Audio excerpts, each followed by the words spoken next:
La Inquisición, en una época de nuestra historia donde la religión era empleada para obtener el control político de la sociedad, surge el Tribunal de la Santa Inquisición, como institución que castigaría los actos que iban contra el catolicismo.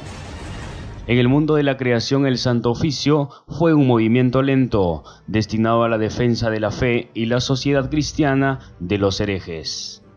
Blancos europeos, porque los que vienen en el siglo XVI son europeos, con el tiempo a los criollos que nacen en América, a los mestizos y también a los negros y las castas, las mezclas de estas razas, no así al indígena. La sociedad colonial se divide en pueblos españoles, pueblos indígenas. Entonces pueblos indígenas son las actuales comunidades. Las comunidades indígenas de nuestro presente no corresponden a las comunidades de la época del Imperio y los incas, que eran los ayllus, sino a las que formó el virrey Francisco de Toledo, copiando el modelo de las comunidades españolas. En el Perú, esta institución fue creada en el año de 1569 por el rey Felipe II y no entró en funcionamiento hasta 1570, estando Francisco de Toledo como virrey del Perú. Los primeros inquisidores fueron el licenciado Cervantes Cerezuela y el doctor Andrés Bustamante, pero este último moriría cuando se encontraba en pleno viaje hacia Lima. En los primeros años el tribunal se dedicó al control de la población blanca y sus acciones se realizaron en un local alquilado ubicado frente a la iglesia de la Merced. Posteriormente, en 1584, se trasladaría a la casa de Nicolás de Rivera, el Mozo, donde funcionaría hasta su abolición en 1820. Entre las mayores sanciones aplicadas por la Santa Sede recayeron principalmente en los extranjeros. El primer condenado a muerte por la hoguera fue el francés Mateo Salado en el auto de fe del 15 de noviembre de 1573. El sistema procesal utilizado por el tribunal se concentraba en la investigación y juzgamiento de la sanción del delito e herejías. No había un tiempo de duración por etapas, los juicios son realizados en la sala de audiencias, ahí se realizan las entrevistas entre los jueces inquisidores con los reos procesados, pero en líneas generales los tiempos variaron, la mayoría de juicios duraba entre 1 año a 2 o 3 años, dependiendo que el propio reo confesara. Inclusive, si tú venías de modo propio y confesabas tu culpa ante los inquisidores, ni siquiera eras detenido, ¿no? Estabas en tu casa y las sanciones se hacían muy leves. Pero los tiempos máximos duraron algunos años. En líneas generales, para vergüenza nuestra, podríamos decir que en promedio eran mucho más breves que los juicios actuales del sistema jurídico nacional. Entre las más utilizadas se encontraban el cordel, el potro, el castigo del agua y la garrucha. Las que usaba el Tribunal de la Inquisición de Lima, igual que en España, el potro, la garrucha, el castigo del agua, ¿no? Además debes entender, y esto es como una etapa probatoria, pero no son con todos, te reitero, son con las personas que habían cometido agravantes durante el transcurso del proceso. ¿Cuál es un agravante? El perjurio. Contrariamente a lo que suele creerse, las torturas jamás eran usadas ante las acusaciones del fiscal, pues el objetivo era la confesión voluntaria del sospechoso. Pero el tormento se basaba en el principio de producir dolores agudos sin causar heridas o un daño corporal de consideración. En el caso de la Inquisición se prohibía el derramamiento de sangre.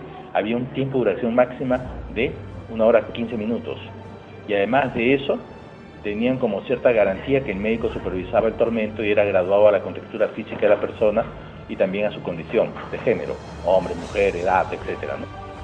Generalmente se iniciaban los tormentos en el empleo del cordel hasta conseguir que el reo confesase. Pero si el sospechoso seguía con su negativa de no confesar, proseguía a usar el castigo del agua. El castigo del agua consistía en inmovilizar al reo sobre la mesa de madera y colocándole un lienzo muy fino sobre el rostro, sobre la cual se vertiría agua impidiéndole la respiración. De cuando en cuando se detenía el acto para solicitar su confesión.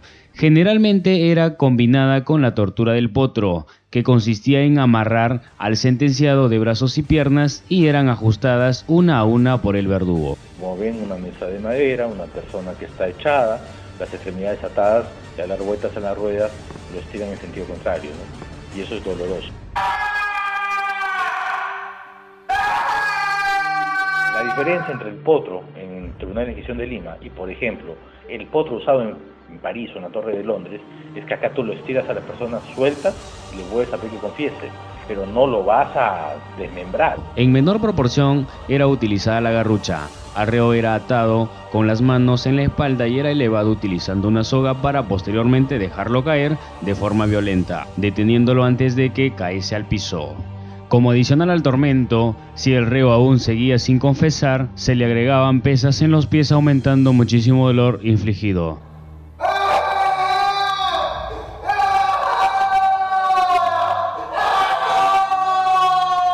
Al final se dictaban los veredictos y las penas que estaban basados en la demostración de la inocencia o culpabilidad de los procesados o según la gravedad de delitos atribuidos. Si el reo era encontrado inocente, podría darse la absolución, pero de ser encontrado culpable, la sentencia podría ir desde el pago de una multa o confiscación de bienes hasta la pena de muerte. En cuanto a sentencias, tenían diferentes componentes, tenían penas que eran penas de carácter económico, por ejemplo, pago de una multa, una confiscación parcial o total de bienes.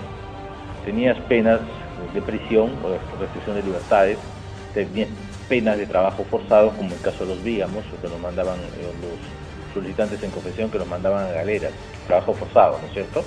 Han visto las películas, los esclavos, remando, ya, eso es galeras.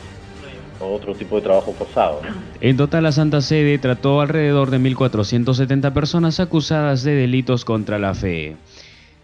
En casi 250 años fueron condenados a muerte 32 personas, 26 judíos, 6 luteranos, 2 herejes y un falso santo. De todos los condenados a muerte, solo fue una mujer, Ana María Francisca de Castro, quien fue asesinada en 1736. Normalmente el común de la gente piensa con los criterios del siglo XXI, donde el tormento es ilegal. Pero si tú vas al siglo XVI, todos los países del mundo aplicaban tormentos. Para sorpresa tuya, el tormento fue usado en las culturas preincáicas, el tormento fue usado en el Imperio de los incas, el tormento fue usado por mayas, por aztecas y por todos los tribunales del mundo sin excepción. ¿Cuándo se comienza a cuestionar el uso del tormento en los procedimientos jurídicos? A partir de los ideales de la Ilustración, del surgimiento de las teorías democráticas, y con las teorías democráticas la división del poder en 3 esferas distintas: Congreso o Poder Legislativo, Poder Judicial y Poder Ejecutivo. Pero anterior a eso, el tormento era general y no era cuestionado, era recomendado por los juristas. Actualmente convertido en el Museo de la Santa Sede, se encuentra ubicada al costado de la Plaza Bolívar. Representa uno de los más concurridos centros históricos de nuestro país y uno de vanguardia a nivel mundial. El lado más positivo es que se adelanta a su época a reducir el uso de tormento. No más de un 5% procesados, en su mayor parte criptojudíos, fueron torturados. En segundo lugar, fue el primer tribunal que en nuestro suelo deja de usar la pena de muerte. En 1736, con Ana de Castro, el último proceso, la división funcionó un siglo más y no había ningún condenado a muerte. Hoy en día tiene como misión la conservación y difusión de patrimonio cultural a su cargo, resaltando la importancia y trascendencia del Congreso de la República en nuestra historia nacional.